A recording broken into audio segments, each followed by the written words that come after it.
Kristiyano pero bakla pa rin? Pwede ba yun? Totoo ba yun?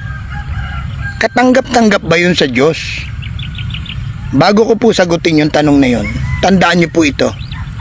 Hindi lahat ng naririnig ninyo sa social media dapat ninyong paniwalaan agad. Dapat muna ninyong suriing mabuti kung iyon ba ay tama, totoo at makadiyos, lalo na sa usapang moral at espiritual. Maging katulad tayo ng mga taga Berea.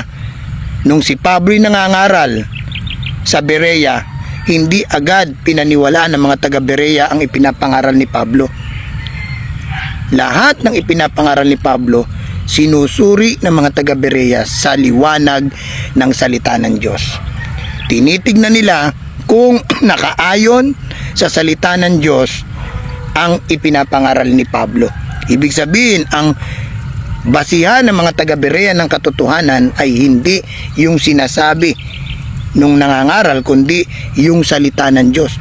Kung nakaayon ba ito sa salita ng ating Panginoon.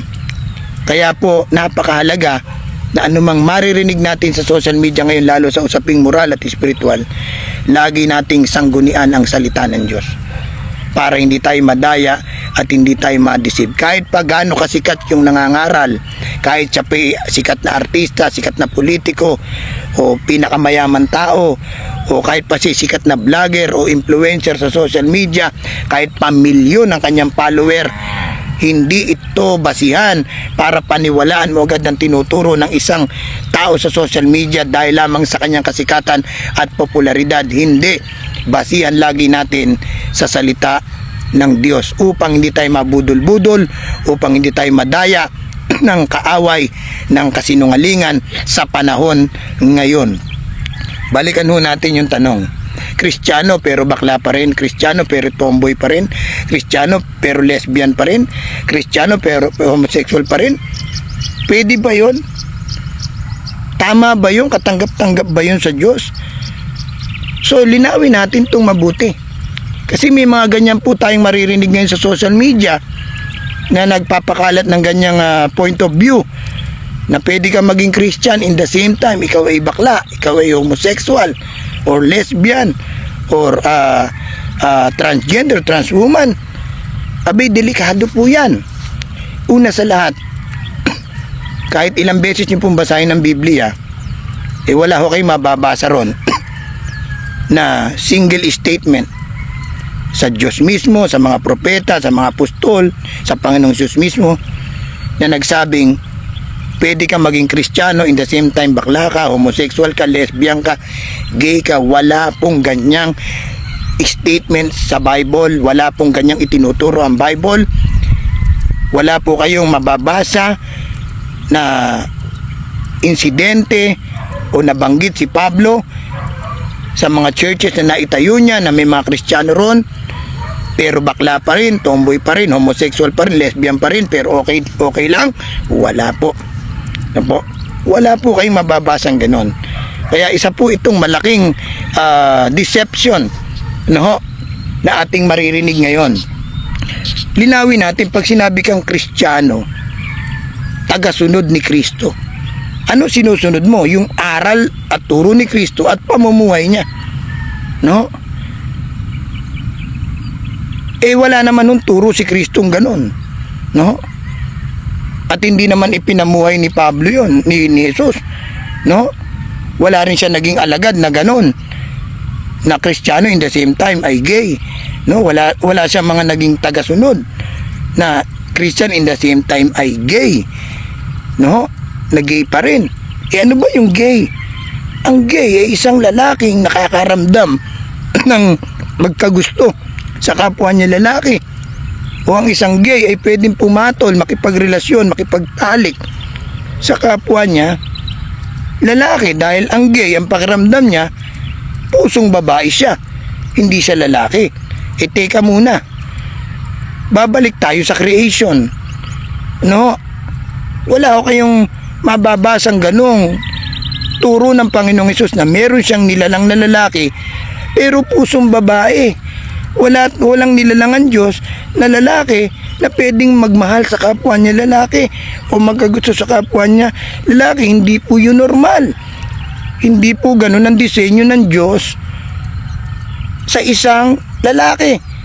Ito po'y salungat sa Bible at hindi tinuturo kailanman ng Biblia. Kaya maging maingat po tayo. Ang totoo ay ito. Sa 1 Corinthians 6, 9 to 10 to 11, may mga gay, may mga lesbian, may mga homosexual, may mga tomboy bakla sa Korinto na na-born again, na nakakilala sa Diyos. No, binalik ng Diyos sa kanilang original na identity. Sa Korinto po, maraming homosexual diyan. Maraming mga lesbian na na-convert sa Christianity at tinalikuran na nila yung ganung uri ng pamumuhay. Nung yung mga gay, mga lesbian, mga homosexual sa Korinto ay nakakilala sa Panginoon, hindi na sila gay, hindi na sila homosexual, hindi na sila lesbian. No, sila ay straight na. Naging totoong lalaki, naging totoong babae. Yun po ang katotohanan. Maging maliwanag lang po ito. Ang mga homosexual, ang mga lesbian, at gusto ng Diyos ibalik sila sa totoo nilang identity, sa totoo nilang pagkatao, na ang lalaki ay talagang nilikang lalaki ng Diyos, pusong lalaki, hindi pusong babae. No? Ang babae, nilikha ng Diyos ng babae, pusong babae, hindi pusong lalaki. At pag tayo nakakilala sa Panginoon, ibabalik tayo sa ganong identity. Kung tayo ay mga gay o lesbian, pag nakilala natin ang Panginoon, babalik tayo sa totoo nating identity. Babalik tayo sa totoo nating kaisipan, damdamin na inilikha talaga ng Diyos sa atin. Bakit ko po ito nasasabi? Ako ay may personal na karanasan ng pagsosolwin sa isang lesbian, no? Kaya alam ko yung sinasabi ko, no? May burden ako sa mga ganyan tao. Nakita ko kung paano siya tinransform ng Lord. Binago ng Diyos yung kanyang isipan. Sa mahabang panahon nakikipagrelasyon siya sa kapwa niya babae, pero binago siya ng Panginoon. At dahil totoo siya na bago, hindi na babae ang gusto niya, kundi lalaki na. At talagang nagpakababat yun, bumalik siya sa disenyo ng Diyos at purihin ng Diyos. Nakapag-asawa siya at ngayon may pamilya siya. Kaya hindi po totoo yun po. Ako ay may membrong dating lesbian, pero naging bumalik sa original niyang disenyo bilang babae. Ako'y may inalagaan na isang dating bisexual, pero ngayon ay naging lalaki na. Kinilo sila ng Panginoon. Kaya hindi po katotohanan at isang kasinungalingan po ito na na tanggapin natin na Kristiyano ka, in the same time bakla ka pa rin, gay ka pa rin, homosexual ka pa rin, lesbian ka pa rin. Hindi po. Ang totoo, pag ang isang gay, ang isang lesbian, pag totoo siya naging Kristiyano, ay magiging straight siya. Ang gay, pag naging Kristiyano, magiging tunay na lalaki, pusong lalaki. Ang lesbian, pag naging Kristiyano, magiging tunay na babae, pusong babae. Iyan po ang katotohanan. 2 Corinthians 5:17. Ang sino mang nakipag-isa kay Kristo ay isa ng bagong nilalang. Wala na ang dating pagkatao, siya'y bago na. Mga lalaki, gusto kong sabihin, hindi katotohanan na pwede kang maging Christian ay kayo maging gay. Hindi po yun katotohanan. Hindi katotohanan na pwede kang maging Kristiyano in the same time ay tomboy ka pa rin, lesbian ka pa rin. Hindi po. For sure, babaguhin ka ng Panginoon. Kaya may pagkakataon pa tayo, may pag-asa pa po tayo. Kung may mga mahal tayo sa buhay na nasa ganitong uri ng pamumuhay ng LGBTQ, let us pray for them na buksan ng Diyos ang kanilang isipan at tanggapin nila kung ano ituturo ng Biblia, sapagkat ang Biblia ang nagtuturo ng totoong katotohanan tungkol sa totoong kasarian ng tao. Ang Biblia po ang nagtuturo niyan dahil galing po sa Diyos ang ating kasarian. Galing po tayo sa Diyos. Dalangin ko na itong message na iyong marinig ay tumimo sa iyong puso at may gawin ng Diyos sa iyong buhay. God bless you.